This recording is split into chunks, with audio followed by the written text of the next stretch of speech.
الجامد ده يلا نعرف هو اتعمل ازاي. طبعا معانا الشرح. مساء الخير يا جماعه، ازيكم عاملين ايه؟ ان شاء الله تكونوا بخير يا رب. النهارده بنعمل محشي بتنجان وفلفل وفريخ. فطبعا كل واحد المحشي طبعا يا جماعه كل واحد بيعمل الحاجه اللي هي بتعجبه، يعني اللي متعود عليها من زمان وكده. ادي المحشي اهو، خلطه المحشي عاديه، بصل وطماطم وفلفل وجزر وبهارات بقى، البهارات بتاع المشكله، بهارات مشكله ال7 بهارات. وادي البتنجان اهو، وادي البتنجان اهو هحشيه، انا قورته من بالليل وهحشيه ولما اخلص هرجع لكم تاني. بصوا يا جماعه انا حاطه الفرخه هنا في القارب كده اهو، حمرتها اتسلقت، انا سلقاها نص سلقه وحمرتها وحطيتها في القارب وهرص عليها البتنجان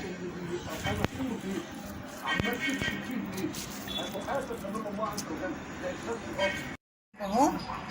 لازم الشوربه تكون باينه كده بس، وهحطها تستوي كده.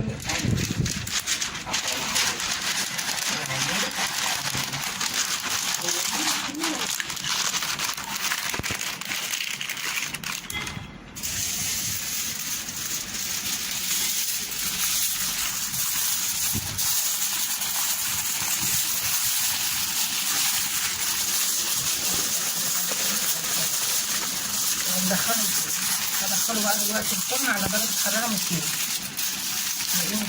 لمدة ساعة إلا ربع كده، وبعدين اشيل الفويل ياخد وش كده، وبعدين ايه هوريه.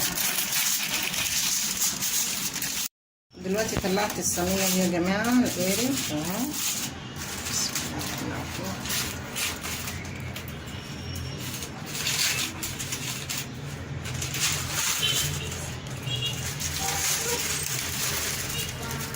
بصوا يا جماعه اهو،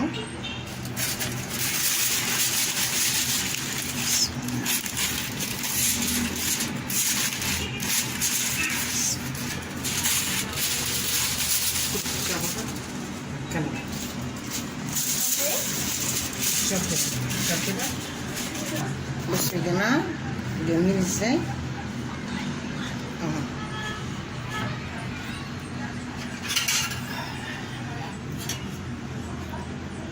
بصوا الصاج اهو، بصوا مستوي خالص اهو.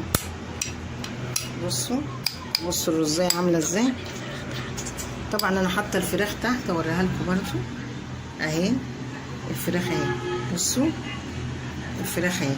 بصوا يا جماعه، تعالوا كلوا معانا، وما تنسونيش في اللايك والشير والسبسكرايب عشان يوصلكم كل جديد. يلا باي باي.